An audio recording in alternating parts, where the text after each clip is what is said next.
So, where to begin? I grew up religious in some way. So, I grew up religious, but I'm going to share now my story with you guys. This was supposed to be a solo video, but I'm not finding time in my day, so I have to do it this way, or I will not find the time. Right, Abhiram? So, I grew up religious, actually. I grew up believing in God. I grew up with, my father instilling in me some Christian values, some godly values. And those godly values, as weak as they were, because honestly, we didn't have, we didn't have really a deep spiritual understanding. But we knew that there was a God, and that if you do right by God, He at least will not punish you, and if you, and He can fulfill some of your desires and wishes as well, if you please Him. So that was like pretty much the basis of our understanding. So I used to play baseball, and I would go and I'd make the sign of the cross before I go hit the ball, and I'd be like, Jesus, please help me hit this ball. I can think of a million other prayers now that I'm saying, what, I wish I wasn't praying to Jesus to help me hit a ball, but better than not praying to Jesus. So that was my pretty much religious upbringing. But naturally, as you all probably know, when you get educated at least in the American or Western schooling system, they're promoting more theories, things like evolution and so many other things. They put prominence on the physical world and how you can measure the physical world, rather than what was always classical understandings, spiritual understandings. Pretty much the modern scientific system is whatever the senses can perceive, this is science. And then and if not our senses, whatever our senses can perceive via technology, this is what we promote. But actually, as we scientifically understand, the senses are extremely limited. And so, you are going to get a very small picture of reality. Actually, the number is close to 0%, because if you're trying to perceive infinite reality with a quantifiable, limited set of senses, you're only going to be able to pick up 0%. So anyway, eventually though, this indoctrination in me definitely turned me away from God. It took many years, some years, but slowly and slowly, every year, getting educated in this way. What is this baby doing? Yeah, he likes the harmonium. My son is joining us for the video. So, no screen time. Yeah, sorry. So this, this took its toll on me, and then eventually I found myself not only not believing in God, losing faith, and then altogether turning away from God, even to the point where I felt duped, And then it didn't help that, you find out things like your parents lied to you about Santa Claus. If in India, I don't know, you guys, you don't have Santa Claus, do you? Yeah. So anyway, in the West, they make up a bunch of lies for holidays. Like, oh, Santa Claus is giving presents. The Easter Bunny is hiding eggs. It doesn't even make the Tooth Fairy is. So you start learning that everyone's lying to you. You start learning that everyone's lying to you. So the next thing you know, you jump to the conclusion the priest is lying. Everyone, all these people in history are lying. And it's a big conspiracy. And then I became like a conspiracy theorist for many years. So, yeah, it's the truth. So then, by good fortune, I really hit a rock bottom in life, So I was convinced by this point that, one, there's definitely not a God. Can't be a God. That's crazy, And I believed in the modern atheist saying that's like saying there's like a flying spaghetti monster and things like that. I don't know if you've heard of these. I've never heard of that. Yeah, no. The popular atheists. This is like like, these are like things they say, like the sky daddy, and then there's like, just to say there's a God is equivalent of saying I could say there's a flying spaghetti monster, and we have just as much proof that, so they're saying like this.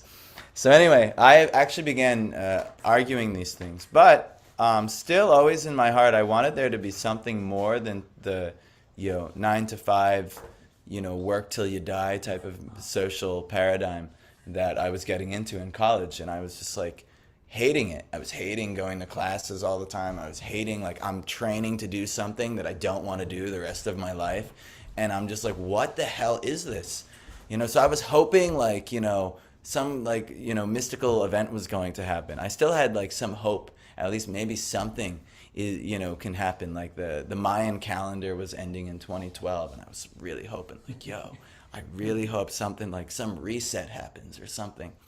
So actually, though, interestingly enough, I had a prayer that there would be a huge shift on that day, and little did I know that my prayer would be answered. Even though I didn't believe in God, I wasn't praying directly, but I was just like hoping, some hope.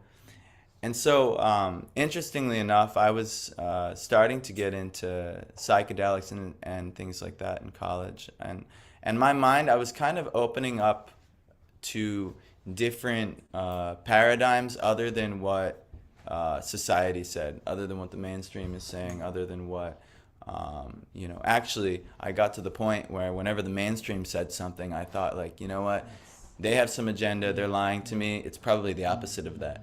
So I started, really looking into things, ancient knowledge, wisdom, teachings of Buddhism and meditation and even yoga, things like this. I started looking into these things, but still I didn't believe in God. And even it was so much to the point, I would get in arguments with people who did believe in God, being like, how could you believe in God? How does this make sense? And I would debate people, cousins, family, friends, like this. And I became actually antagonistic to God. And so naturally, actually, I'm going to share a verse from the Bhagavatam, because this is supposed to be Bhagavatam class, even though I'm sharing this how I came to Krishna consciousness video. I'm still also, just so you know, this isn't going to be your typical video, because we're also simultaneously having Bhagavatam class at the ashram.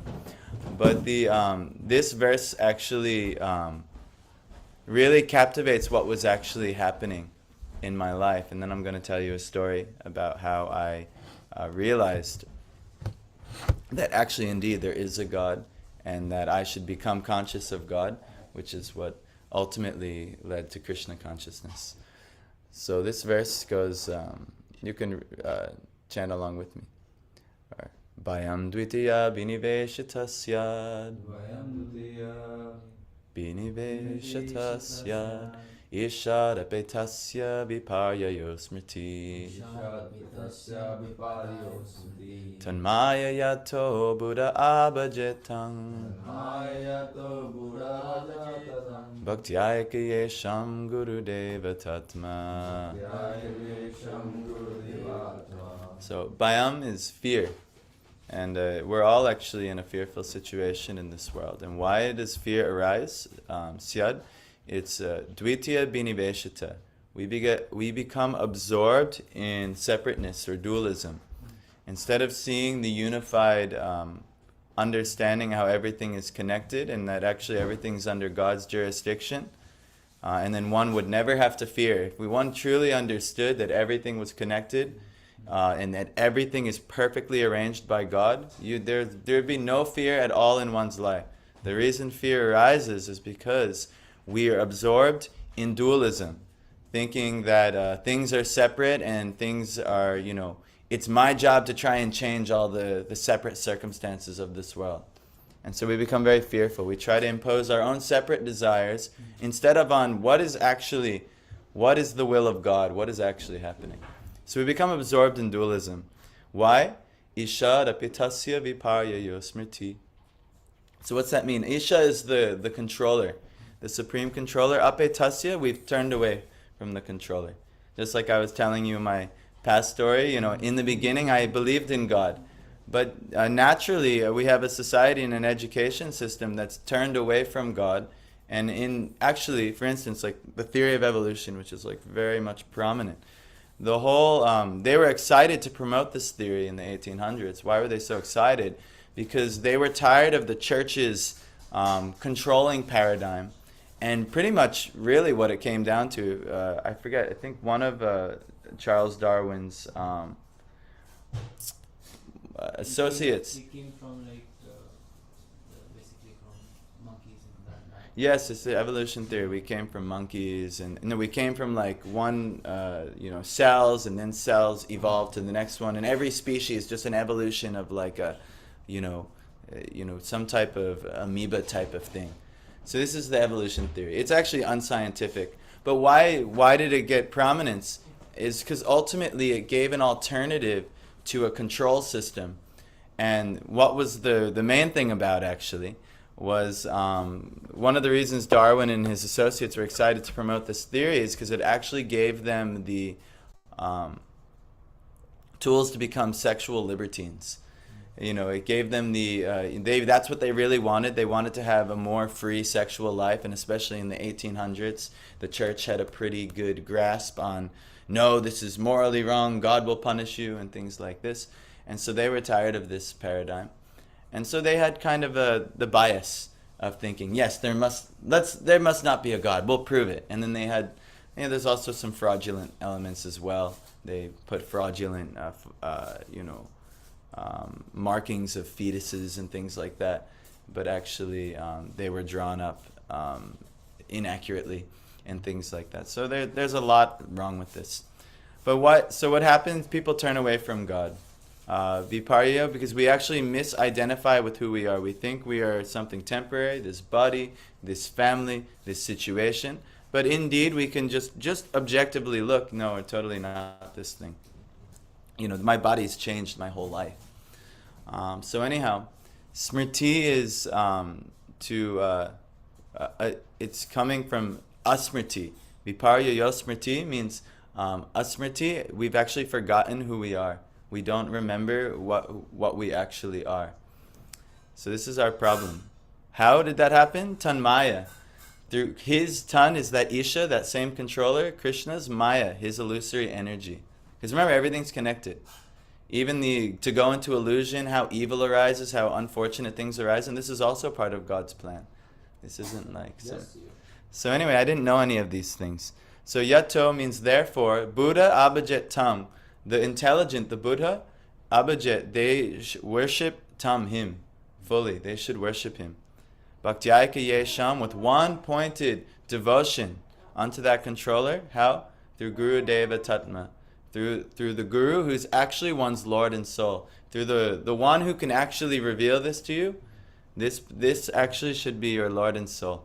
So anyway, this is this verse, and so it means fear arises when a living entity misidentifies himself as the material body because of absorption in the external illusory energy of the Lord.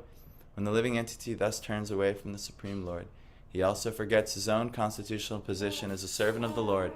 This bewildering, fearful condition is affected by the potency for illusion called Maya.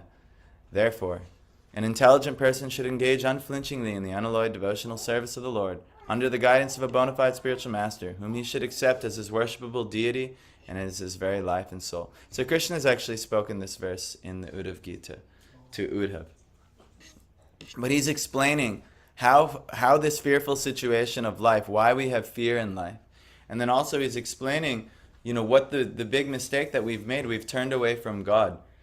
And then basically the solution, we should worship God fully with one pointed devotion through a bona fide spiritual teacher or a master, or someone empowered by the Lord who's been freed from this Dvitiya Biniveshita, or this absorption in dualism. And then we could be free from fear. And on top of that, we can have something much more wonderful. So this is I chose this verse because this Ishara Petasya Viparya Smriti was what happened to me. I turned away from God. I had faith in God, very small faith, but it, naturally, through an atheistic kind of upbringing, by the schooling system and whatnot, I turned away completely. But interestingly enough, I remember I was telling you, I wanted something to happen on December 21st, 2012. Because I was tired. I was just so tired of life's social paradigm. I hated college. I hated school. And just my whole schooling, I hated it. It just was so boring and this, that, and the other thing. And then on top of that, I wanted something really satisfying. It's not like, you get done with a bunch of, maybe some of you, I don't know, Parth, when you get done with coursework, maybe you're extremely satisfied. But I was never really satisfied. He's very passionate about his work. But, where I was totally less passionate. Yes, I was totally less passionate about my work and what was going on. I was like, God, this is so horrible. So I was really hoping, please something happen on December 21st, 2012. The Mayan calendar's ending. Hopefully the Mayans knew something, that this crappy world is going to change. Maybe there's some kind of science that's going to happen. Right? Yeah, so we'll see. So what ended up happening, actually though, is that me and my buddies, we used to do psychedelic drugs. And the thing that psychedelic drugs do, they kind of manipulate your mind and senses.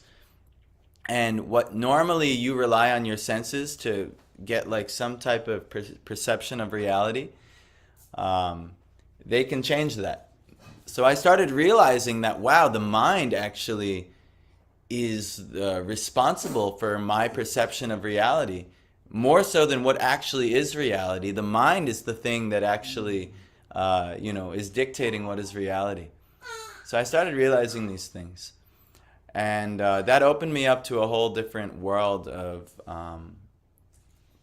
possibilities. Well, what is reality? I started asking the good questions. What is reality? What is the meaning of life? What's actually going on here?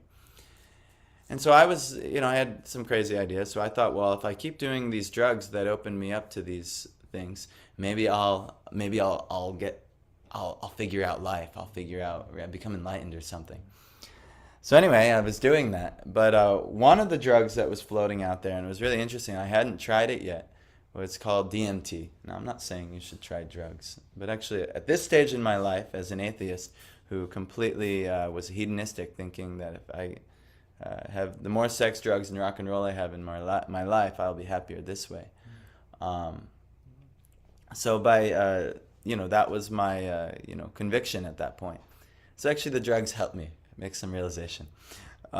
So what happened actually is this DMT was offered to me, but I didn't even know. I forgot about the 2012 Maya end of the calendar. But it was offered to me on that day, and I was just I didn't care about that. I didn't even know what day it was. I was just thinking yeah, I want to try that drug. So I went to my friend's house, and he had this drug, and he was kind of telling me, because he'd done it before, and he says, let Katha, see, don't block out Katha part, so he was telling me what this drug will do, and he's like, you're gonna lose control of your body, and you're gonna fall back. And I was I've taken drugs before, but I never had anything had made me fully lose control of my body. So I actually didn't believe him. I was yeah, I'll see. Maybe for your weak mind that'll do like that, but for my mind, I can handle anything. Yeah, because we're proud, such pride, arrogance and pride. So anyhow, but he was saying you have to take 2 hits. You won't get the full thing unless you take 2 hits. I didn't even know what the heck I was expecting. And now I break down the experience, and I'm oh, this thing is forcing me to have a death, but I didn't realize what it was. I was just trying to get the high that everyone talks about when they do this drug. So I said, all right. And just so you know, what is this drug? It's actually a natural chemical compound that's found in all living matters. You can literally make it from grass.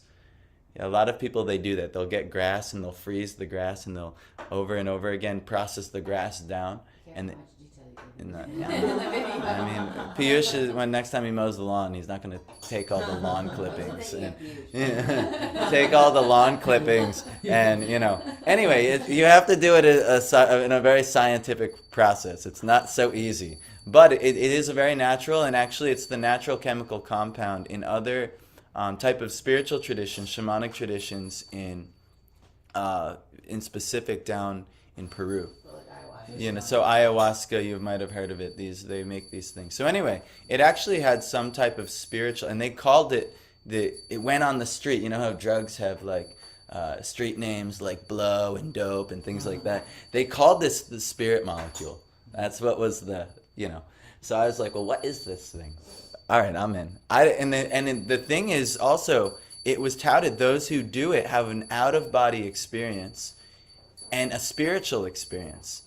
But I was an atheist, so I was like, no. Because remember, I would argue atheism. How can you have you are this body, you can't be out of the body. If you're out of the body, then no. That was my conviction. So anyway, I knew what I was getting into, and I was like, you know what, I'll smoke this and I'll realize exactly what reality is. I'll figure out what's really going on here. Why are people thinking like this? Well, lo and behold, how arrogant I was. We set up some plumbing pipes. You had to go to, he set up, when he told me how to make my own piece, he literally, we got like plumbing pipes, and we like vaped out of this plumbing pipe, this thing.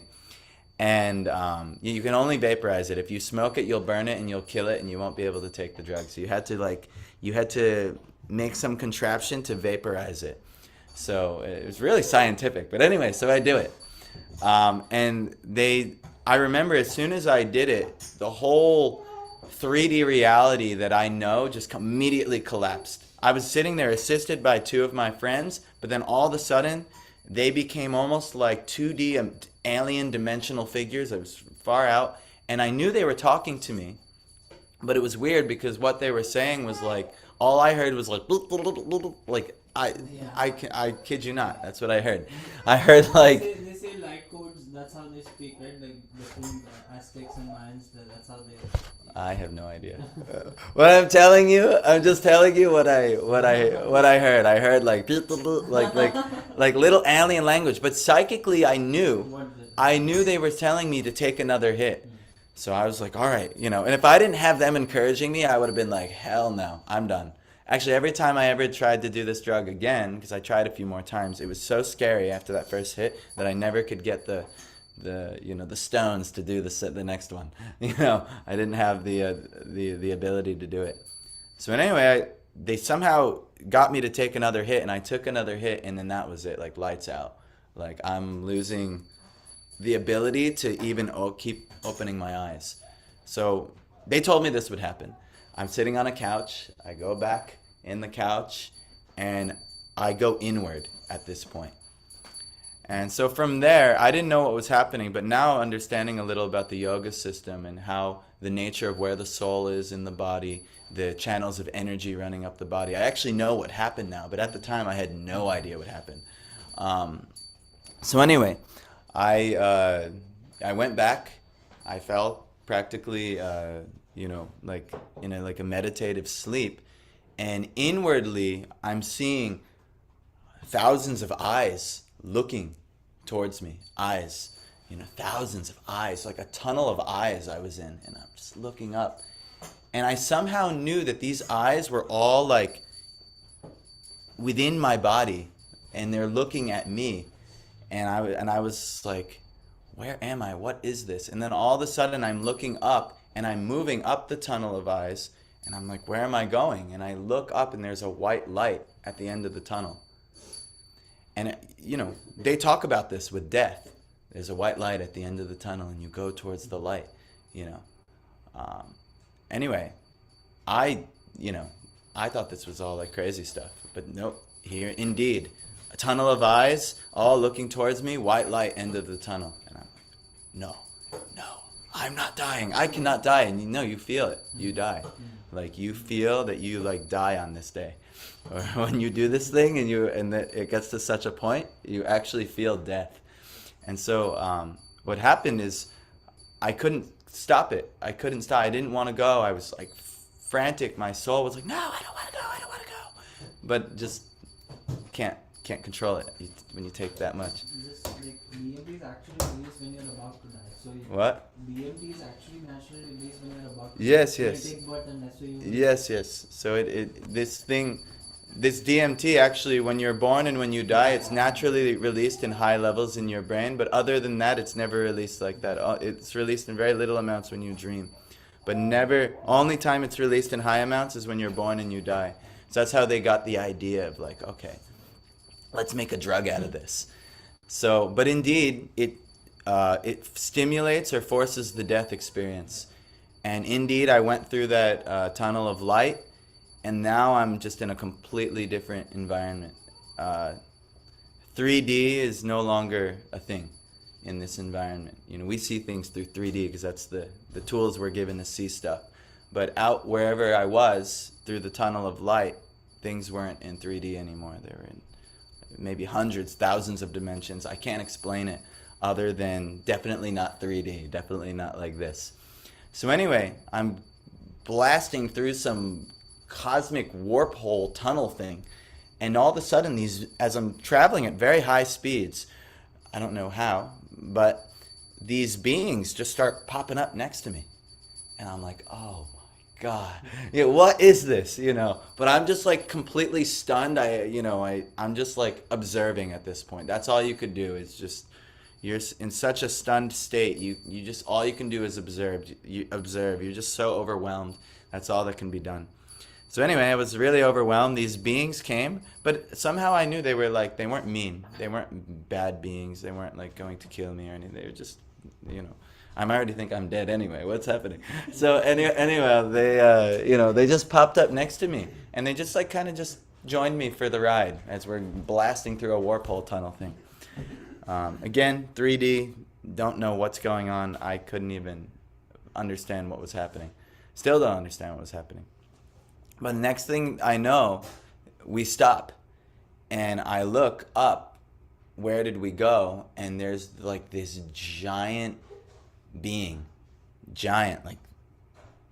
and I was just looking into this being, trying to understand, what is this? What is this? That was my experience, and I'm just looking, and I'm seeing so many beautiful, like pyramid-like bending dimensional shapes, and there's so much beauty, so much radiance, and I couldn't even believe it.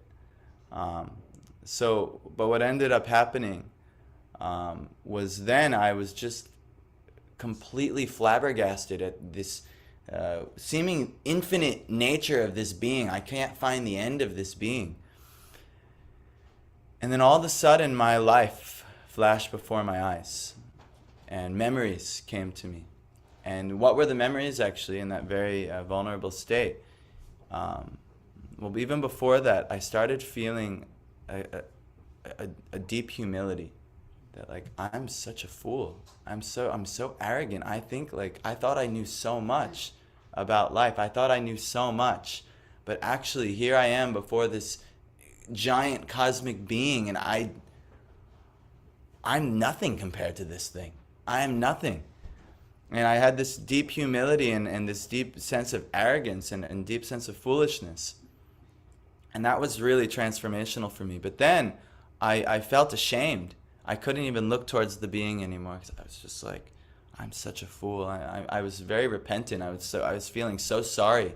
Like, I thought I knew so much, but here you are, like some incredible cosmic mystical being that I was an atheist, and I was like a proud atheist. So then I'm like, and here I am, and all these memories came of all the times I tried to turn people away from God over and over again. Like my dad, he was one of the memories. My friend Chris was one of the memories of just different, even my little cousins, these three girls. I was, not in a good place. I wasn't encouraging people towards God, because I was convinced it wasn't real. But here I am now having a spiritual experience, and it was revolutionary. And I'm feeling so ashamed, and I just felt such a deep shame and a deep sorrow, and actually a deep desire to make it right. I effed up my whole life. I was completely wrong. Like, I have to like make something right now. And I think that's all the whole experience, or kind of God's arrangement, however he appeared to me in this such a way. That's all that they wanted from me. And just how I came there, I went right back down. Like blasting back down. The same beings who took me up there, they took me back down. And then I went somehow back right into the tunnel of eyes again. I'm seeing all the eyes around me. And then I'm just looking up. And then all of a sudden, somehow or other, I came back to this body. And I had like a thought. Like, where am I? How am I back? And as each thought came coming, it literally like felt like a tentacle, like wrapping onto me. And then another thought came, and it was like another tentacle. And it's weird because if you look at, I somehow knew it was my brain. I saw this like tentacle thing in, it was really frightening actually, like this tentacle monster. But it's my brain. The brain is locking the soul back in the body. And every thought that came, another lock, and I'm just tightly getting locked back in the body. And then next thing you know, I was, this was my experience. It was pretty wild, huh? But after this happened for, a few minutes of each thought locking me deeper and deeper back into the body, I felt like completely like locked back in, covered over. And then I just had like a voice from within that said, you can open your eyes now. So I opened my eyes, I came back, I see my friends, they're like, whoa, man, what happened? And it was December 21st, 2012. Yeah. So it was December 21st, 2012. So in America, a Christmas tree is often up in people's living room. And I'm seeing this Christmas tree, and it's just like, wah, wah, wah, wah, wah, wah, wah. So it's like really tripping out. And then it slowly stabilized, and then I was the most relaxed I've ever been in my whole life in like meditation. I was just like, and the first 3 words that came out of my life were, oh my God. And so that I used to do that sometimes, because I had that initial belief in God. So even though I was an atheist, my parents used to make fun of me because if I got scared or something, I said, oh my God. And they're like, you don't believe in God. I'm like, dang you, like. But anyway, the first 3 words I could say was, oh my God, because now I definitely believed in God. There must be something beyond my understanding. So anyway, that was the beginning. I won't get into too much detail because I got into all kinds of crazy philosophies after there. I was just like, I started studying everything. What could that be? Yeah, Osho, all kinds of stuff. So, but I started studying all kinds of spiritual traditions, and I knew there was a spiritual reality. There was an underlying reality that my senses couldn't pick up. I knew that now without 100. No, Piyush, I didn't hear. I didn't want to disturb. No, it'll disturb me back there. So now I knew for 100% that there's a reality beyond the limited senses of my body and my limited perceptions of things. I 100% knew that now, and that's, well, what do I do about this? So now I started studying different cultures, Buddhism. I started studying Egyptian mysticism, ancient Christianity, ancient Judaism. I just like really wanted to know, and it was a really hard time for me. My girlfriend at the time, we were together because sex, drugs, and rock and roll were the meaning of both of our lives, and now here I am like saying none of this matters, all this other stuff, like there's a deeper thing in life. And she's like, she already kind of opened me up to the idea of God, but she just couldn't handle it. Like, no, like, I'm going to California, you should come with me. And I'm like, no, definitely not going to California. Like, I gotta figure out this thing that's happening. So anyway, we ended up breaking off. And that was really painful for me, really painful. But now that I look back, thank God it happened, because it would have happened inevitably anyway in another way. It wasn't like she was the one. I'll try to be kind how I said, but she wasn't the one that I was supposed to, marry and have some type of long-term solution with. But anyhow, so it was a really painful time. But I started studying 3-4 years of this. Studying, figuring things out, going up and down. After a while, the prominence of that experience started to fade away. you know, like, because you get wrapped back up in life again. And I got wrapped back up in life. And I started, falling back in. I stopped drinking for a while. I stopped doing any type of intoxication. I would just try to meditate and figure it out naturally. That's what a lot of people would recommend is meditation. So I started becoming like a meditator. But then over time, the attraction to ladies returned, and then starting to get intoxicated returned. And next thing you know, I'm wrapped back up. But I was convinced, for one thing for sure, I dropped out of college. I definitely am not doing this. I don't want to do this thing anymore that I was doing. I knew that. And then I started getting into, I got to support myself somehow.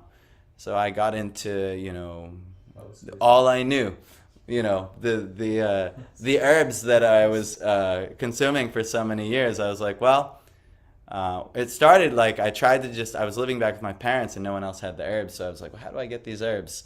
So I would go and find the herbs, and then no one knew how to get the herbs in my little country town. I was like, well, I know where to get some herbs. I went down to college.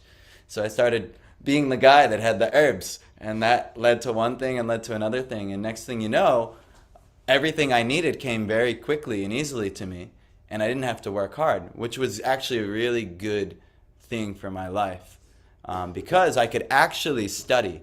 I could actually figure out what is really reality, what's really going on. So I started doing that. Everything came easily, and I started studying every day. What is life? What's going on here? And that led to the study of yoga. That led to the study of Hinduism. And eventually, some years later, I got kicked out of my house because my parents didn't like that I chose the life path that I chose. And I dropped out of college and all these things they were expecting of me, but they were really not happy. So they kicked me out. But I said, no, it's fine. Everything's coming easily to me. I'll just go down here. I live in an apartment. And that was really good and healthy for me for some time. It had its ups and downs and challenges. But I did a yoga teacher training. I was a personal trainer at the time. I was a bodybuilder, actually, at the time. And, because I thought life was all about, being like the body attractive and all these things. But then after that thing, I lost attraction. But the good thing is, through the health and nutrition that I learned, I realized the benefits of yoga, and I was like, well, this is a spiritual thing too. It helps you meditate. I'm in. So I started doing yoga, and next thing you know, I loved it so much, I did a yoga teacher training. And then the yoga teacher training led me to the Bhagavad Gita, actually. And the Bhagavad Gita was life-changing for me. It was the best philosophy that I read to the point. To date, I read everything in the Bible. I read everything, not everything, but all the core teachings in the Bible, the Torah. Even I was studying the Egyptian mysticism, so many things. But then when I read the Bhagavad Gita, I was like, this is incredible. Wow.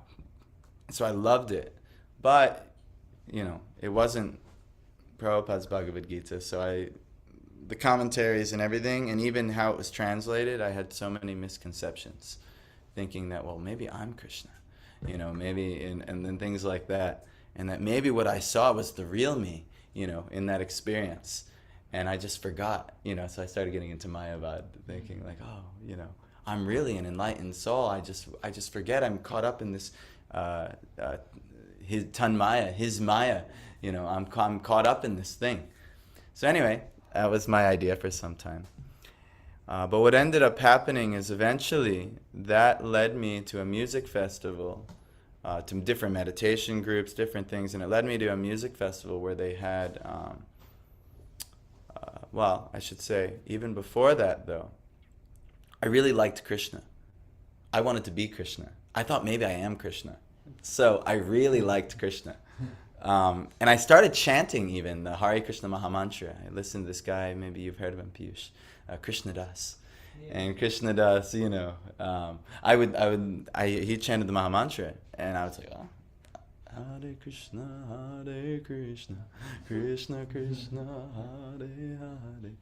And then so on. That was my chanting for years. I did. Madhav, maybe you've heard of that guy, Krishna Das, as well. Yes. So like this, I think that's often people's introduction. So I would chant this all the time now, and I started chanting it. I went to drug festivals. I remember one time I was on mushrooms at a drug festival, and when I was on the mushrooms, somehow or other, this mantra came to me, and I just, for the next 4 hours on the mushrooms, I was just chanting in my mind the Maha Mantra the whole time. And everything I did, I would only do it along with chanting to the Maha Mantra. And so over the time, I started developing a relationship with Krishna and a desire to know more about Krishna. And one of my, you could say, drug buddies, or one of my meditation spiritual group buddies, he had a Krishna book, but he gave me another book called Be Here Now by Ram Dass, Krishna Das's friend. But I wasn't that into reading at the time, So I was like, I don't know. I already know what drugs can do, but I'm like, there's something more than what drugs. But he was it was talking about how drugs kind of open you up to the deeper parts of reality. So I was like, okay, I'll read it, but I never ended up reading it. And then he got pissed, and he was like, I want my book back. And I was like, okay, I'll give you your book back. But I wasn't very reliable because I was smoking a bunch of weed. So, anytime he asked me, I forgot. I forgot to give the book back. And then he says to me, you like Krishna, don't you?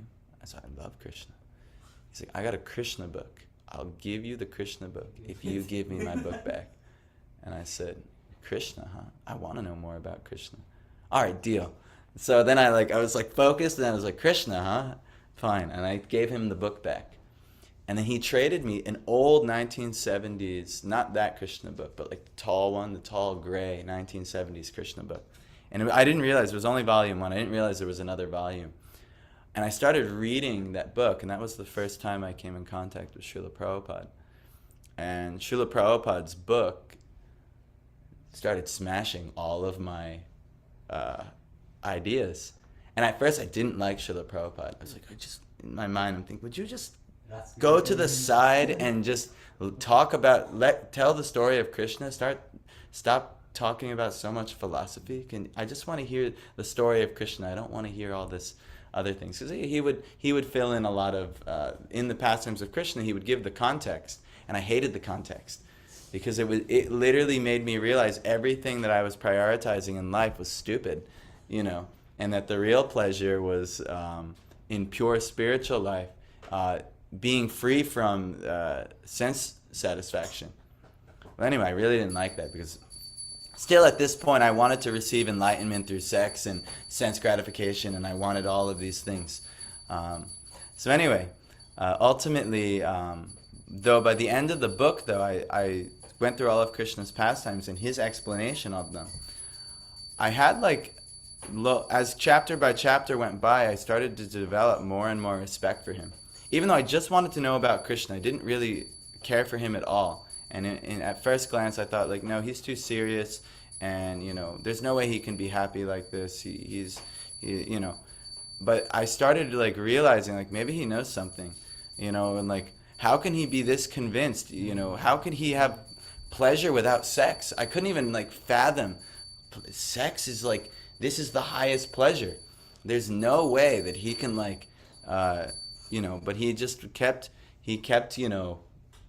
at it in the book, and by the end of the book, I was just I developed a respect for him, and I really enjoyed the pastimes of Krishna too, and I wanted to know more about Krishna. So lo and behold, at my hippie music festivals, I was working for a vegan food truck thing. We would go festival to festival. It wasn't really a food truck, but we would do catering at festivals and stuff. And then lo and behold, there was a devotee table, and I saw a statue of Radha and Krishna, and I was like, all right, let me go, let me check it out. And so I bought it. I gave my last $25 for it. But then I saw they had books, and I saw, oh, it's the author. I read a book, and I told him, hey, I read a book by the guru. I said, and I told him I was with some girl that I really shouldn't have been there with. Again, this was my problems. Before I met my wife, I had many of these problems. You can avoid these problems if you'd like. If you have the right mindset, then the Lord will actually bring you the perfect girl that you need if you're meant to be with a girl in this lifetime. But if you're like me and try and always force things, and then you end up with the wrong person, and then you have to find your way out of the situation. So anyway, I was again with another wrong person. But Krishna showed me very quickly with this one it was wrong. But I actually realized that, this isn't such a good arrangement. And when I was with the devotee, I realized, I said, I really, really respect this guru, but I can't follow everything that he's like saying. I have just too many like attachments. And I was like kind of hinting at the girl next to me she's the attachment. But anyhow, he said, no, don't worry. He's like a young kid. I never met him again. I don't even know where he is. He might not even be a devotee anymore. I don't know. But this boy, he was just like a young kid. He was just like, had a buzzed head. He was like a little chubby, but he was like a nice young guy. And he's like, oh, don't worry about that. Just keep chanting and like everything will be like perfect. And I was like, yeah, that sounds good. So then he, typical devotee response. And then I was like, I heard that he had this guru. They only had little books on the table. I heard this guru has a Bhagavad Gita. I was like, do you have that? And it was on the table. And he pulls out underneath the table like a Bhagavad Gita, as it is. I'm like, wow. Oh, and I was like, oh no, though, but I just gave you all my money for the statue. He's like, don't worry, just take it and you can come back and give me money later. And I was like, all right, that's a good deal. And I did. I went back and I gave him money later. And I just kind of had that Bhagavad Gita for a while. But I was still reading other things. I read Autobiography of a Yogi, and that like taught me about all the mystical experiences that yogis can have and things like that. So I started getting, I was growing spiritually. But I wasn't ready to pick up that Bhagavad Gita. It just was too daunting. So, but I was in, and I am like a perfectionist. I'm very systematic. I have to finish what I was doing before I start the next thing. I'm still like that. But I have a really hard time not finishing something before I do something else. But anyhow, what ended up happening is I was reading the next teaching of Yogananda, which was the second coming of Christ. And the second coming of Christ was teaching you how you can also be like Christ, and through meditation, and if you understand the wisdom that Christ was teaching, you can also awake your own Christ nature. And I got a lot from it. But ultimately, it was dry. I didn't know why it was dry. I mean, Mayavadi is dry. It's a dry, your main focus is absorbing yourself in Brahman. There's no really sweetness in that. It's just like a kind of semi-blissful situation, and there's no misery there, And I used to do meditations on this. But ultimately, it was dry. So when I was reading, and it was hard for myself to keep being inspired to do it. I'm like, oh my God, just sit here and meditate. And you could feel kind of blissful, but it's just like the mind just wants to do everything else. So anyway, what ended up happening was that I read about Krishna in one of his books about the Bhagavad Gita. He quoted the Bhagavad Gita, and I said, Krishna. And then I remembered, I have this book on Krishna. I should reopen the Bhagavad Gita again. I got that Bhagavad Gita at the festival. And I kind of was like, all right, I'm going to just put this down, but I'm going to go back to this. I just want to flip through the Bhagavad Gita. And I flipped through the Bhagavad Gita. And I started reading, and I started reading, and I started reading. And next thing you know, I realized that what Prabhupada was saying in the Bhagavad Gita, actually Krishna was saying, and he was proving it. Everything Krishna was saying, Prabhupada was showing how Krishna is, and all of the misconceptions that I had about Bhagavad Gita and that about me being Krishna, and how, really, what really surrendering to the self really is, who's the real self, and, who Krishna is. I had all these misconceptions just started to get blown away, and I'm reading more and more and more. And then by the end of the Bhagavad Gita, I was just so captivated, and I was so in that I was like, okay, where are these devotees he keeps talking about? Who are these mystical people, these devotees? And so I actually, by good fortune, there was an Indian guy he ran the health food store near me. And I was telling him I was reading Bhagavad Gita, and he saw me kind of grow up over the years. And I actually eventually invited him to the temple where he told me to go later on. It was a sweet moment. But he was, he had the health food store, and I'd give him all my money to, like give me healthy organic foods and things like that. For years, I was going to him, and he was like, "Oh, you should go to he had a really like high pitched voice. He's like, "You should go to the ISKCON temple. You'll love it." And he's telling me, if you love Bhagavad Gita, that's where they study. And I said, ISKCON temple, huh? Okay, it's only 45 minutes away. It's in like Towako, New Jersey. I'll go.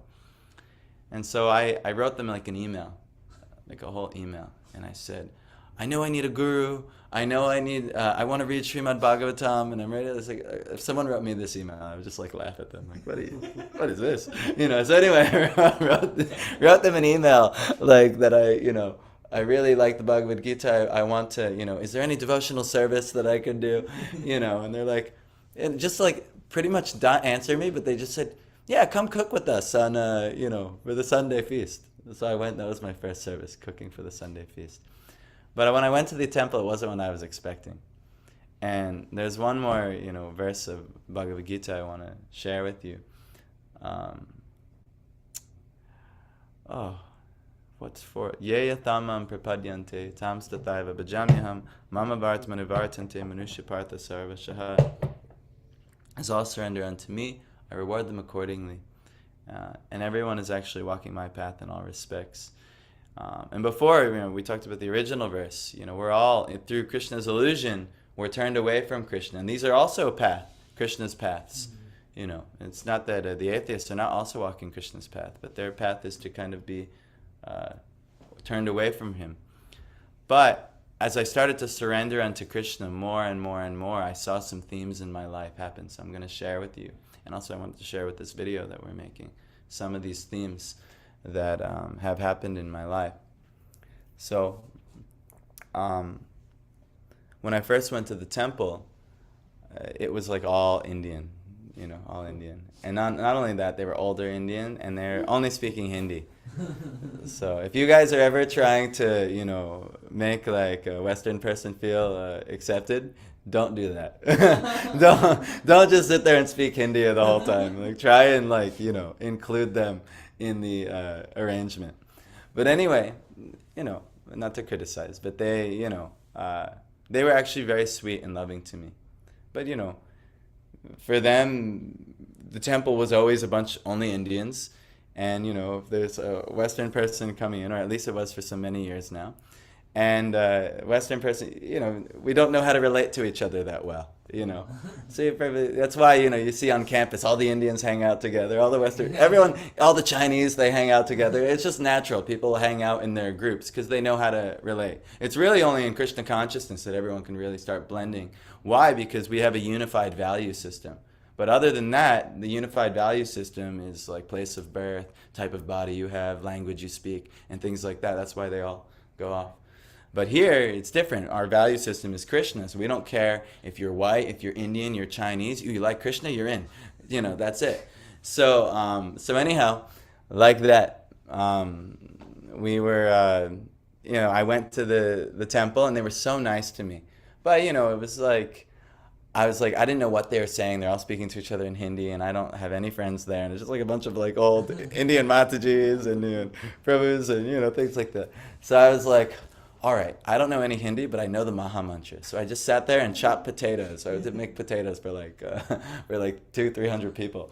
Chop potatoes for like hours, doing this thing, that thing, the other. Whatever she asked, I did. Wash the dishes. And actually, by good fortune, eventually, no, it didn't happen that day. But the next time I went there, Yashoda Dulal, you met Yashoda Dulal. He was a part of the cooking group, and he really helped me a lot in the beginning. So many amazing devotees, including eventually meeting my Guru Maharaj, helped me so much in the beginning. But before I was convinced, actually, though, that I would not come back to the temple. This isn't what I was looking for. I was looking for something that felt very inclusive, and it just didn't seem that way, to me in the beginning. So I said, what, I cooked, I tried it out, but I got to keep looking. But I'm about to leave, and they had a program, and I didn't really care for the program. I was like, no, this isn't my thing. I'm not gonna go there. And but actually one of the guys, and thank God he did, his name was Chinmay. And every time I see him, I like hug him and I touch his feet. And I'm like, if it wasn't for you, I would have walked away forever. Was in Atlanta temple. No, this is in New Jersey. I'll get to the Atlanta temple I was telling you about yesterday. There's one more Chinmay there, right? What? Actually, this video I'm making is for this Suresh Prabhu that you met in Atlanta. He reached out to me. He's making some channel. So if you're one, I don't know if you were here, but we're making this video. I'm telling the life story. He's making a channel. He wants to hear devotees' life story, so I'm telling. But this is in New Jersey at the time. But he says, get in the car. It's a festival day.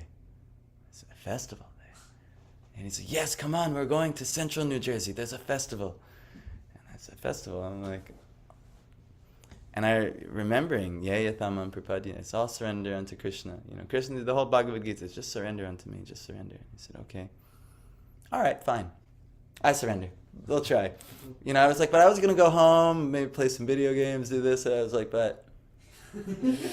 all right, just get in the car. I don't know these people. They could take me up and kill me. I don't know, But luckily they were nice. So I get in the car. Chinmay is in the front. His friend, I think Arvind or something like this, is in the front, and then I'm squeezed in the back with two Matajis, and they're all just speaking Hindi the whole time. So I said, okay, But actually, I remember getting in the car. As soon as we start trying, Namaste Narasimhaya, I was like, what is this? And the first time I heard that prayer, never heard before. So anyway, they're all singing in the car. I was like, wow, this is wild. Who are these people? So anyway, I'm getting to know like the Indian culture a little bit. So anyway, I start, I start going down with them, and then finally I get there, and. Again, I enter the temple. I'm like, what is this festival? And now I'm really freaked out. It's hundreds of Indian people. I'm like, all right, more of the Indian thing. Okay, this is it. And then I'm seeing deities. Radha Krishna is I think it's Radha Govinda is in Central New Jersey. I forget. I should remember. These are the first deities that I. No, not Chulan Yatra. It was the boat festival for Jagannath Puri. When they take I forget the Narendra Sarovar, I think, and they take them in the lake in Puri, and they made like a little like pool. They got like a pool imported into the temple. The reason they didn't do it at our temple is because the other temple is not big enough to do that. But they got like a pool imported into the temple. It was like once a big church, and then they're like they got like a boat, and they had like Radha and Krishna in the boat. And I never saw that festival ever again, actually. Just my first day, it was the only time I ever saw that festival. So anyway, I'm just like observing, and I'm seeing like people on the altar dressed like this, fanning deities. I'm like, what the heck is this? Like, like what is this thing? What are they doing? Statues? They're worshiping statues? You gotta be kidding. So I was just like, but I love the book. I love Prabhupada enlightening me, but like, this is like the thing, like, you pump me up for this whole thing to worship statues? Like, yeah, so that's what happened. So anyway, I was like, again, like, definitely not coming back. Like, this is it. Enough is enough. Why would I do this again? So anyway, but Chinmay again, I forgot to mention, that first temple, best meal I ever had.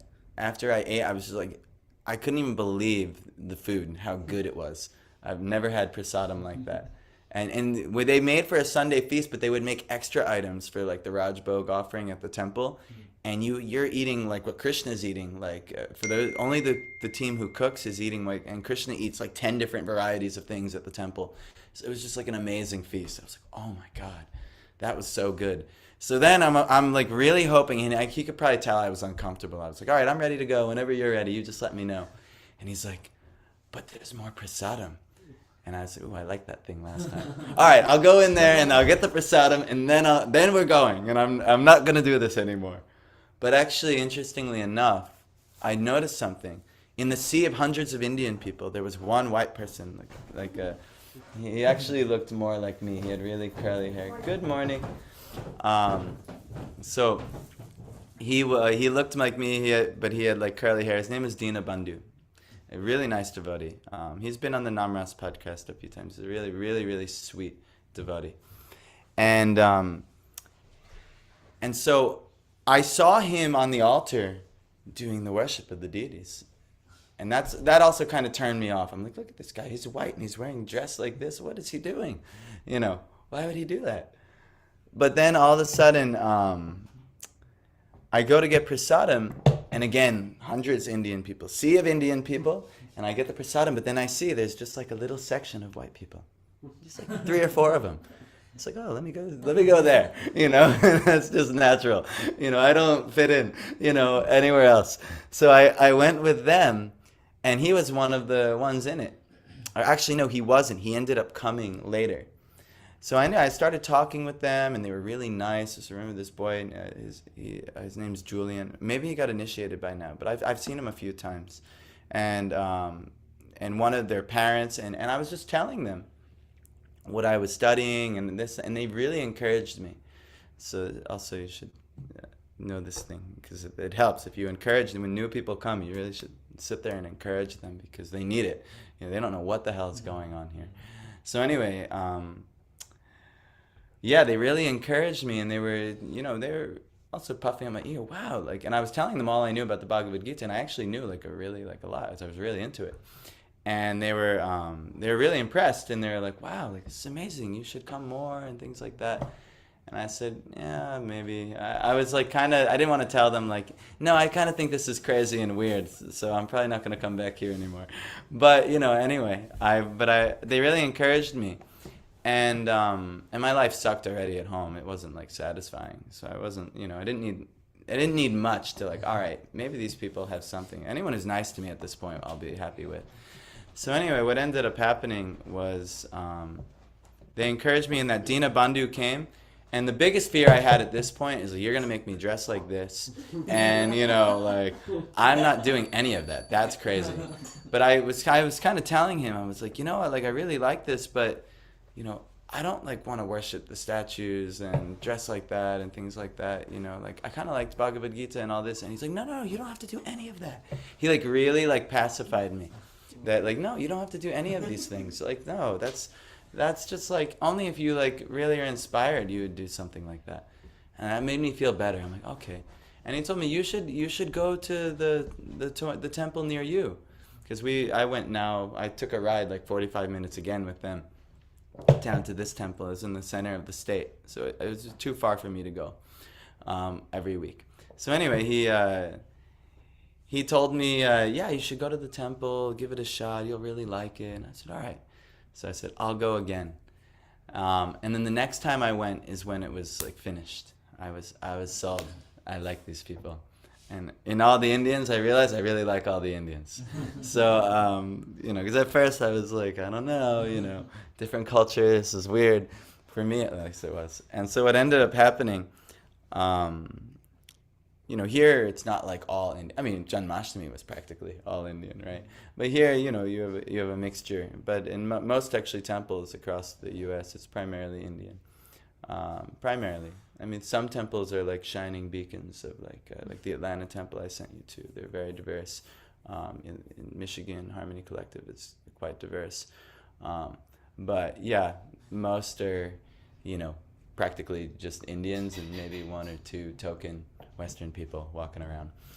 So anyhow, not that there's anything wrong with that, because actually the Indians are the ones who care about the temple and maintain it and make sure it's still running and things like that. So naturally, whereas the Western culture can't really appreciate temples very much. It's just not part of our culture at all. So it's natural. But anyhow, I went to the program, and first things first, they're worshiping a plant. Yes, the Tulsi Arti. So I said, oh my God, they're worshiping Tulsi. What is this?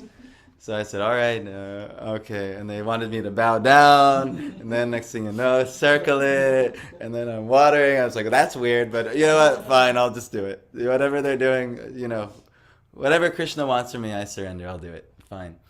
And then they open the curtains. And then, then they do the Prabhupada. So now there's the statue of Prabhupada. And I'm seeing Prabhupada, and they're singing some song. I liked the singing because I saw it on the wall and I could read it, and I like singing. So I was like, all right, this is fun. And they encourage me, and they tell me, go offer some flowers. I said, all right, I'll offer some flowers. And then they told me to bow, and I was like, all right, fine. You know, I can bow. I could be a little humble. And then they open the curtains, and then they're all bowing, and okay, we're bowing now. You know, so I'm doing what everyone else is doing. And yeah, and then that namaste prayer is there again, and I'm like, oh, okay, you know. But anyway, they do an arati, and then during the arati, they're chanting the Hare Krishna Mahamantra. I'm like, oh, I know this one. So I would chant with them loudly, and I would happily, and they would have me dance, and like, you know, like in Indian culture, like men will hold hands, no problem. Western culture, you would never do like that. Never in Western culture, you wouldn't do. But they're holding my hands, and we're going up and down. I say, okay. Krishna, this is what you want, I'll do it. This is what you want, I'll do it. So I started doing all these things, and I joined in on the program, and it was fun. You know, it was quirky and weird and fun. And then they had some class. I don't remember the class that much. I remember doing yoga in the class. Like I would sit with like my feet. Yeah, like, this is so common for Westerners because they think for them like yoga helps them meditate and get some spiritual. So but you know, they don't know, and it's offense to point your feet towards someone. So I was doing that in the class. Like to just sit there and listen to a class for an hour, that's like hard. That was hard for me, you know. Especially, you know, no offense to ISKCON and our speakers in ISKCON, but it's rare that someone is a very, very captivating speaker.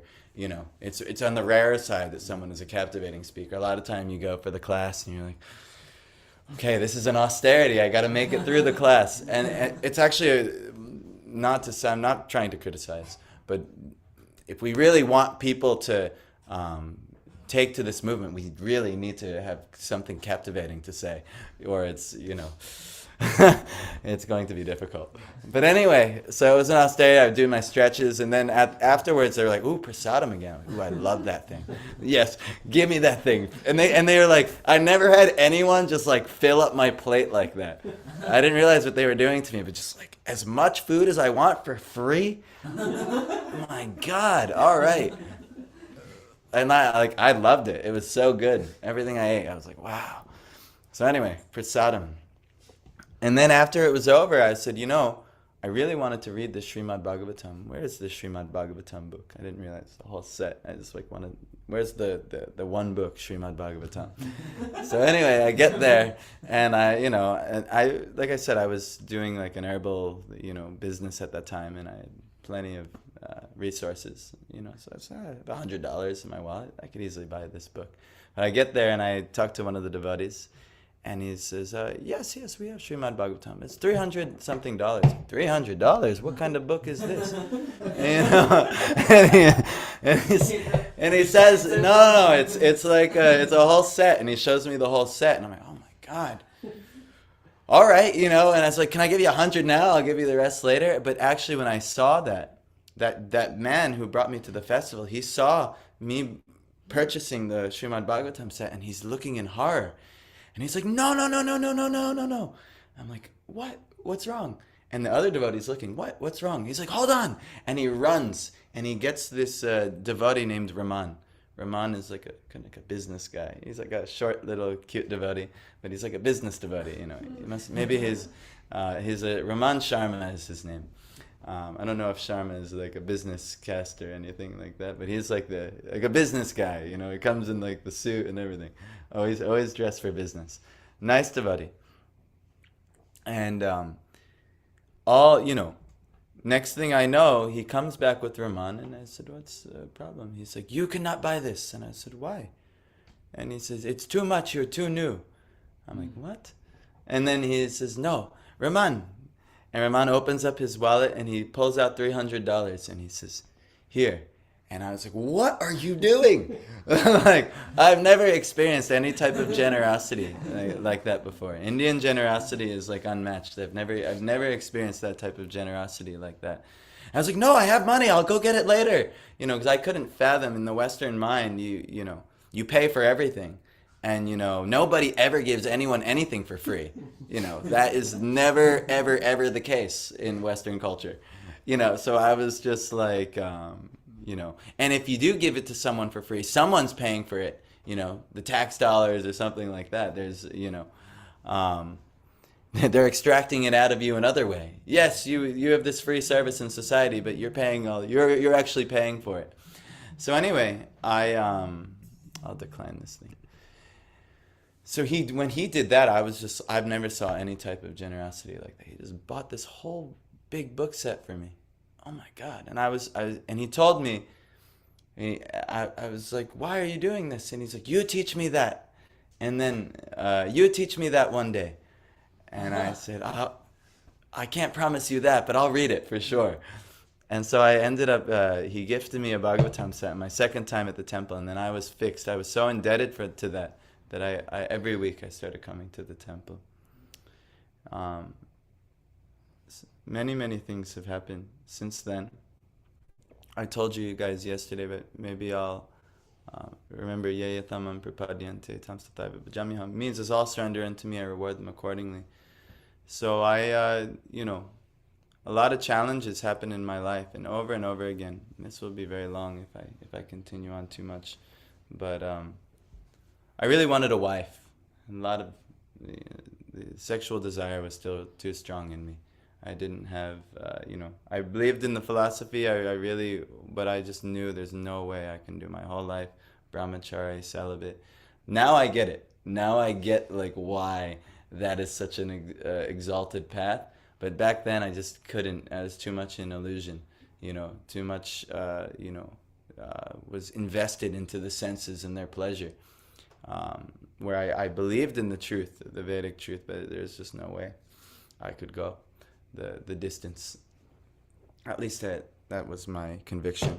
So I would pray. I really wanted a wife so badly, and I was just trying to figure out how can I find. I didn't want to just go. What I used to do was go meet ladies and then have inappropriate relationship with ladies, But now I had the conviction that's not going to be good for me.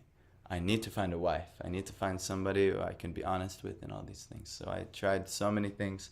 By this point, I advanced enough in my devotional service where I realized that I want to only work with devotees. And so I was just there the other day. You got those sweets, that orange sweet came from the restaurant.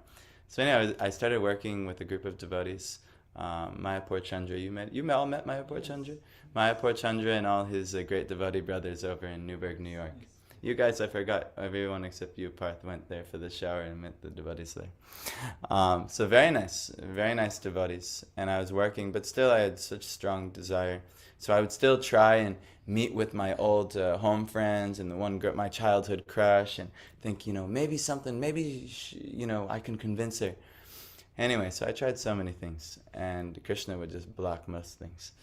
So I said, oh my God. And I had a girlfriend again at the time, but she created a lot of difficulty in my life. And so I realized for sure, she would have maybe married me, but I really hope she's not watching. But there's no way I could go through with that, It was just too difficult, and I couldn't convince her that this is important, The Krishna consciousness was important. She liked it. She wanted to support me doing it, but she did not want to participate at all. And so it was very unattractive to me, actually. And so I said, I should get rid of, actually, Keshava Gopal and my Guru Maharaj. I had a guru at that point. I should tell you this story first. They'll be all here all day. But how I met my guru was also amazing, because I really wanted to have a guru. I knew this was important. And so when I was asking everyone, how do you find a guru? How do you get a guru? How do you find a guru? And one woman in the Twako temple, no one really had a good answer. Oh, you could go here. This guru comes once a year here, and this guru comes. And I was like, all right, well, that's not really attractive, a guru, but I can't really talk to the guru. And I actually saw gurus before. I went to hear Radhanath Swami speaking in New York City and things like that, and I went. But it's just if everyone, when he's done talking, then everyone's swarming him, wants to talk to him. And I'm just I'll never be able to talk to him this way. And even what will I say, So I was really unattracted to the idea of like, the big guru, I was like, that's, even like if Prabhupada was here, I don't know if I would be able to really do it, because I'm like, will he even ever talk to me? Like if I want to have a guru, I want to have someone I can actually get advice from, So anyway, I was, how do you find a guru? How do you find a guru? And this one Binapani Mata, she said, if you want a guru, you go before Srila Prabhupada in the temple. Maybe you've heard me tell this story. And you go down in full Dandavat Pranams, like a stick, and you beg, and you cry, and you tell all of your nonsense to him and Krishna, and you beg them to give you a guru. So for 10 minutes straight, I said, okay, I'll do it. And I went down and I just sat there and I begged and I cried. And all of my nonsense that I had in my heart and that I knew was nonsense, I said, I know this is here, but please, I need someone who will help me. And actually, then I just picked up, didn't hear anything, and I was like, all right, I did it. And interestingly enough, in that very spot that I begged, 3 days later, when I was doing my morning temple services, my guru, you may know, you guys know Shami Krishi Maharaj? Is he also your gurus? He was there chanting, just chanting. And he had come back from India, and, the Tuako temple wasn't a thriving beacon of morning bhakti. There was maybe 1 or 2 devotees walking around doing all the services, and, I was one of them. But I was like, oh, another devotee. I didn't know he would be my guru. So I started talking to him, and a relationship formed, and one thing led to another. And I realized, I remember the first time he told me, he was like, yeah, I'm actually an initiating guru, but I don't have any disciples yet. And I remember I always like to make jokes, and he would appreciate my jokes. And he's like, oh, well, I'm an aspiring disciple, and I don't have a guru yet. And then he started laughing, and then I started laughing. And then, but he never said, yes, I'm your guru, He said, oh, well, we'll see what happens.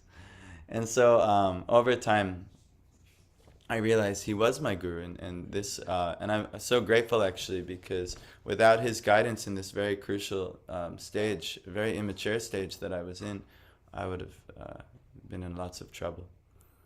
And that led me to meeting my wife. Again, if you guys have to go, I have to finish this video. So I'll sit here and I'll talk right to the camera if I have to. But when I met my wife, I had to, again, this is about surrender to Krishna. I knew I needed a guru. I begged for a guru, and thank God I did that, because when I met my wife, I would have been in lots of trouble if I didn't have a guru, actually. Because in the West, we're not cut out for success in this. We're not cut out for success by the way it's all arranged in relationships. This dating system is not so ideal. So anyway, what ended up happening is that I broke up with my girlfriend at the time, who I knew was not wife material for me.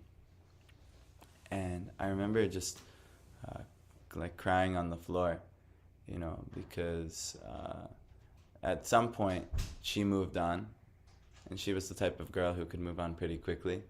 And I was like feeling maybe some envious, I've still not found what's for me and anything like that. And I'm just like crying on the floor. I'm like, do you want me to just be like a celibate monk? Is that what you want, Krishna? I've read this 1,000,000 times from you in all of your books, that the path of celibacy is better. Is that what you want? Fine. I don't need a wife. I give up. Who cares? I don't need a wife. I'll be a celibate monk, fine. Little did I know there was no way I was qualified for it, and Krishna also knew that, which is why very soon after, again, he sent a wife. But I remember surrendering. If that's what you want, fine. I'll go to work. I'll do everything I'm supposed to do, and I don't need a wife. Fine. But if I only want to do what's right by you, and I promise, if you do give me a wife, I'll only take a wife if she can serve you with me. That's the only way I'll take a wife. And I made that vow to Krishna that day. And so then picked up after crying, and I went on with my life, you know.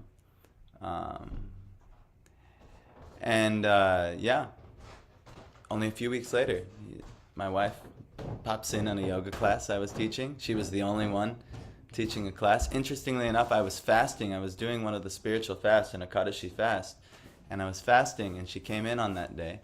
And little did I know, this is, you know, talk about surrender to Krishna. The only reason she was really attracted to me in the beginning was because I was fasting. And she had an autoimmune disease, and she visited an Ayurvedic doctor because she was into yoga. And the Ayurvedic doctor told her that you should fast, but she didn't know like how to do it and all these things. I mean, I'm sure she thought I was kind of cute or something, or why would she like want to, you know? But she said, "Can I fast with you?"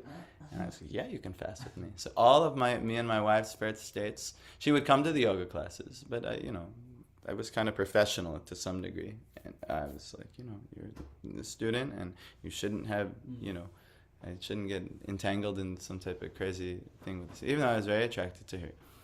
But all of our first dates, I promised this girl I'll fast with her, and fine, we'll do the Ekadashi fast, but we have to, part of the fast was that there's no type of romance.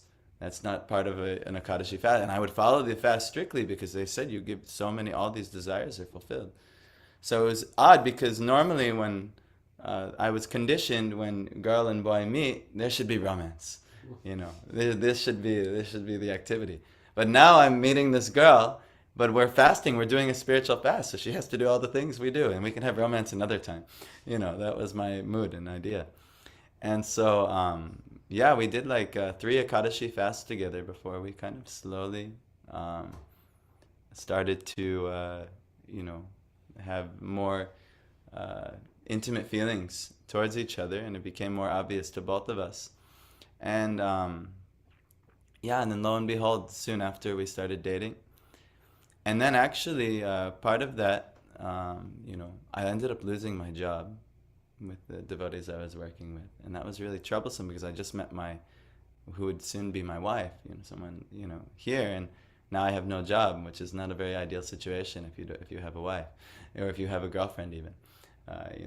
Like if Parth, you didn't have some type of future plans here, Katav might be like, oh, I don't know about this, this doesn't look so promising. So anyway, I was really like in a troubled situation, but I said, like, you know what do I do? And my Guru Maharaj said, you should just come to India. I said, come to India? But I have no job, I have no money and things like that. I have only some savings. And then, but I said, I could try and do another yoga teacher training, and that could help me find like a more prominent yoga teaching job, because I was really fixed. This is my profession. I'm a yoga teacher. I really like yoga. I loved yoga teaching. I still love yoga teaching, but I don't get to do that type of yoga teaching very often anymore. Maybe a few times a year actually. But anyhow, I ended up going to India, and when I went there, what ended up happening was my Guru Maharaj didn't really like that we were dating and living together and all these things, not married. Yeah, if man and wife, or when man and woman are living together, when you mix butter and fire, ghee and fire, ghee melts.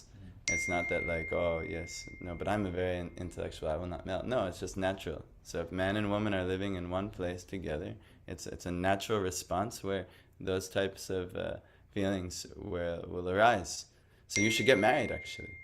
I'm talking. So you should get married, especially if you're living together. So anyway, I would have never gotten married, but we kind of like thought the idea was romantic and cute and kind of interesting, and like, we were kind of both rebellious in rebellious phases of our life.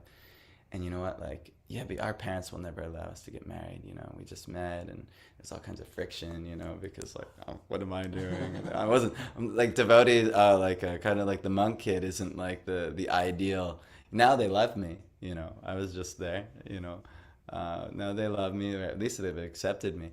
But it's not really the ideal situation for most Western parents. That's not what they're thinking. They're gonna have their daughter get married to. So anyway, but we just thought, well, maybe we'll just get married in India. And so anyway, our Guru Maharaj said, and we said, yeah, that's a cool idea, but we didn't actually think he actually made all the arrangements for us to get married. And when we went to India after I did the yoga teacher training, that was a whole amazing experience going to India. Really opened me up to so many things. But yeah, the conclusion of our India trip is that we got married. And yeah, but it's interesting, you know, because I only 10 months earlier, I was praying for a wife. And 2 weeks later, I met her. And then 10 months later, I'm married already. And for a Westerner, that's like incredible. That's incredible. For a Western person to like be married within 10 months of meeting their wife is like, that's unheard of.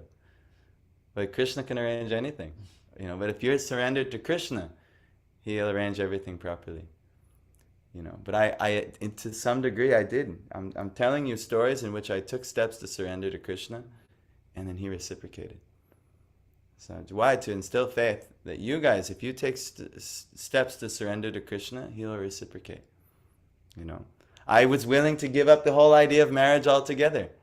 And I said, and if you do send me someone, I'll only marry her if, you know, she'll also devote herself to me, to devote herself to you with me. And so, yeah, then Krishna arranged. And then the last story I'm going to tell is the story I told you guys yesterday, but for the video they did not. But it may be, I don't know if you guys got to understand, but now you understand some context. You know, we spent some years looking for different jobs and places, and we tried many things. And this is when, Piyush, we found ourselves in Atlanta. And actually, Suresh from Atlanta, I didn't meet him in Atlanta. I met him later, they met him in Atlanta. But I met his friend, who was Bhakta Matthew at the time, who's now Matsya Prabhu, in Atlanta with all these guys. But yeah, we were living not too far from like it was 2 hours away from Atlanta, but we were living on a farm, and it just didn't have everything we needed for like a thriving success. We had a retreat there with like the Atlanta boys. We had a few yoga retreats there, but that was about the extent of what we could do there. But ultimately, what did we end up doing is that we started associating with the brahmacharis down in Atlanta, and they're really fired up guys. They're really, really fired up guys. And actually, they were exactly who we needed to associate with at that point in our life, because they were showing us the empowerment that Krishna gives his devotees when you really strictly take to the path and the process. So they were very merciful to us. A couple of them were, you know, you could say a little rough with me, but it was rough mercy, you know, because they're, you know, they really called me out on my nonsense. And actually, they're, you know, the mood is actually they're really like strong preachers, so to say. So you know, we were associating with them for a while, but actually we were about to leave the area because we were just like, you know, this isn't gonna work here. We're gonna leave. And on Janmashtami, actually, one of the head monk there, one of the head monks, he said, "I got you a job." You got me a job? I don't want to just work any job. He's like, no, it's with devotees. It's for a granola company. You'll have a salary. You'll have everything you need. I was like, oh my God, really? You know, that's amazing. And it's Janmashtami. Like, what an auspicious day. But actually, that job was meant to teach me the lesson I told you guys yesterday. That job wasn't my long-term solution. And then I'm here because of the lesson it taught me. But anyway, so I said, all right, I'm surrendering, Krishna. That's what you want me to do, I'll do it. So we decided we're going to move to Atlanta. We were going to move to New York, and the next thing you know, this last minute, all right, let's move to Atlanta. So we moved to Atlanta, and we start working this job, and it was a really difficult arrangement. I thought it would be like magical and mystical. I'm working with devotees, but I got up every morning, and maybe some of you guys can relate. I would do my morning worship, I would chant a few rounds, and then just off to the grind for like 8-9 hours a day. And maybe that's difficult. It was really difficult for me because I couldn't keep myself immersed in my spiritual life like I really wanted to, even with working for devotees. But I knew I had to do it. I have to support my wife. You know, it's a man's duty, dharma, to support his wife. You know, and then also I can support the temple. I can take a little portion of what I'm making and I can give 15-20% to the temple, which was what I'm doing, the brahmacharis. That's why they got me the job there. So you also should give some to the temple. I said, yes, I'll do. So I was doing. But my spiritual life suffered like anything. So I was, you know, really hard for me to do it. But I did it, and I did everything I was told, and I did the best job that I could do. And the boss, you know, they were relying on me. They were happy I was a devotee. I was living with the devotees there. And it was a okay arrangement. But I told you guys yesterday, one of the devotees I was living with, he just had some really interesting ideas about what the way a devotee should do, and he was a little strong and overbearing for me. And what he said was, he yelled at me one time while I was packing the granola, and I was, you know, in factory is life. It's like, boom, boom, boom, boom, next, the whole shift until it's done, and then everyone goes home. But it's just intense. You know, it's not pleasing work at all. None of you are doing anything with a factory. But factory life is extreme. Prabhupada used to say factories are like hell. And yes, factories are indeed like hell. So anyway, it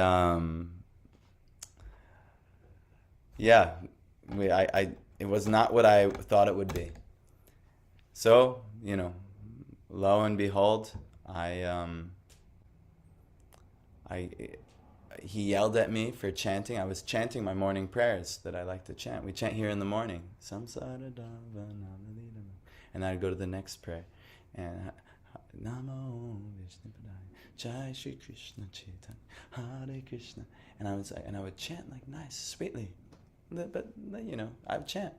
I'm not going to sit there and hide my chanting. These guys like want to talk to me, like I'll tell them why I'm chanting. Like I have no problem doing that. At that point, I had enough faith in what I was doing that I could be proud to be a devotee. I don't need to hide my devotional life. But anyhow, or at least, you know, but he started yelling at me. What are you doing? I'm chanting. You know, the Haranam, Eva Kevalam. You know, it's like, you know, chanting's the only way. There's no other way. You know, type of thing to do. And chant the holy name.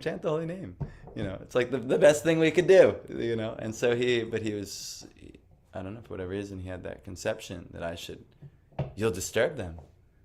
And I told him, like, well, let them hear the holy name. It's good, you know. And he started, no, just started, like, kind of tweaking out on me and getting, like, mad at me. And I was like, and he said, you see what I do? I put my headphones on. I can listen to chanting all I want all day, but I don't disturb anybody. And I was like, okay. And in my heart, I knew. I quit. Nope. It's the only way I could potentially ever get through this thing. And now you're trying to take away my chanting. I just won't do it anymore. You know. So I work up the courage. I go tell my boss the next day. And I told you guys this yesterday, but once I told him that you know what, I came to the conclusion in my heart it was going to put us in a really difficult situation. We were broker than we've ever been. We kind of were financially irresponsible. We went and lived on a farm for a year without making any money, drained through all of our savings. I thought I was going to get unemployment from the COVID thing because I was promised this for some years, but every time I tried to get in contact with them, there was some difficulty and they weren't giving it. And it was like a year and a half. I had an open unemployment case, even before I went to India that first time and got married. So anyhow, I was like, you know, really low on money, and I was just like, I don't know what we're going to do if we quit. But we talked to my wife, and we both decided together, you know what, Krishna will take care of it. Krishna will definitely take care of us, you know, like, and she didn't like it either. She was also working in the factory part-time, and she was cooking for the house we were living at and stuff, and she wasn't, like, thrilled with it either. So anyway, we decided, yes, like, we'll quit, and Krishna will take care of us. Like, don't worry. And I told you this yesterday. I quit, And they understood and everything was fine. And then next thing I know, I look down at my phone and I'm getting a call I was waiting for a year and a half. So, you better call me back within the hour or we're canceling your case altogether. So the unemployment people. It's wow. If I didn't quit that moment, an hour would have passed while I was at work and I would have missed. She might have canceled the case. Who knows? So anyhow, I quit at that moment and I look down and see that message. So I call her that day, the day I quit. And I'm tussling back and forth with why, we couldn't, I don't know if you ever had to deal with like unemployment or these people, but you have to pretty much sell your case to them with why they should give you this money. So I sold the case to her the best I could. And next thing you know, she gave me the whole salary for that whole year, all in one lump sum. Probably more after taxes. She gave the whole salary for the whole year. The day I decided to quit my job. The day I decided I don't need money, I just need to surrender to Krishna. And then that's what the result was. She gave the whole salary for the whole year. I never even had that much money in my whole life, all in once. And so that was actually necessary for even now, this house. We invested a lot of that money in silver, and this house was paid for in a large part due to the investment we made that she had gave, Krishna had gave on this day. So you never know. If you surrender to Krishna, it will never make material sense. It'll never make material sense. Like I surrender to Krishna. I don't need a wife. I'm fine with no wife. Then he gives a wife within 10 months. Meet her only 2 weeks later than that. I surrender to Krishna. I don't need money. Money is, I don't need this money. I just need you. He's like, okay, here's money. Because why? I learned the lesson. I learned the lesson that I just need God, And then Krishna allowed me to advance. Then we come here to Syracuse. So many things have happened. I don't even know how. I don't even know how I met you all. I don't know how we have this house. I don't know how everything is arranging and shaping like this. But, as you surrender unto Krishna, he rewards you accordingly. So, yaya tamam prapadyante tam sataiva bhajamyaham. So you surrender to Krishna. That's why I'm giving this class. This is for you, Katha, actually. Because these boys, they know already. They know. And the people online, maybe they know, maybe they don't. I don't know. But maybe you haven't come here and got to hear so much from us. But that's our main mission and that's our main objective. If you surrender to Krishna, everything will work out way better than you ever could have imagined. Way better than you could have planned. And I've seen in my life. I'm telling you my life's experience. And so, that is my Bhagavatam class today. Sorry it was so long, but I wanted to do this video for Suresh Prabhu. So I'm doing. And just to remember, that fear, fear is the worst thing we could have in life. To always be in fear. It's only arising from Dvitiya Biniveshita, not understanding the universal connection of Krishna. Being absorbed in trying to, all of your own separate objectives, which is why everyone is living a fearful life. Oh no, my job might fall apart. Oh no, this might fall apart. Oh no. If Krishna wills it, the Christians say, thy will be done. So you see, the more you surrender unto Krishna, you'll have nothing to fear. If you actually, absorb yourself in Krishna. In reality, Krishna is the true reality. God is the true reality. That's what I learned, from that drug trip that one time. Is that there was an incredible being beyond the scope of my perception. And if you yourself actually understand this, there will be nothing to fear, and you'll become very intelligent, and you'll worship him fully. And you'll find a guru, you'll find somebody who is absorbed in that consciousness already, and they can show you exactly how to do that. And so, and it might come in different forms. It doesn't have to, doesn't mean your Diksha Guru is going to be the one who reveals everything to you, every single thing. Krishna will appear to you in many different forms, many different Shiksha Gurus, Vartma Pradarshika Gurus to show you the way. He'll even in the 11th canto, Dattatreya, when he's enlightened, he shows you how the guru is actually appearing in all of the, like a prostitute is one of the gurus, the earth, the sky, fire, air, water, so many different gurus are there. Not to say you ever neglect your Diksha guru, but, Krishna will reveal guidance through to you as long as you surrender sincerely. So this is our job. This is what Bhagavad Gita is teaching. Just sarvadharman prititya. Just surrender unto me. So this is the video. Oh, it's 10:08 here. So I think it's a good time to end. Grantharaj Srimad Bhagavatam Ki Jai. Thank you for asking me to do this video. I hope this works. I don't know if it's going to work, but you asked, and so here it is. Hare Krishna.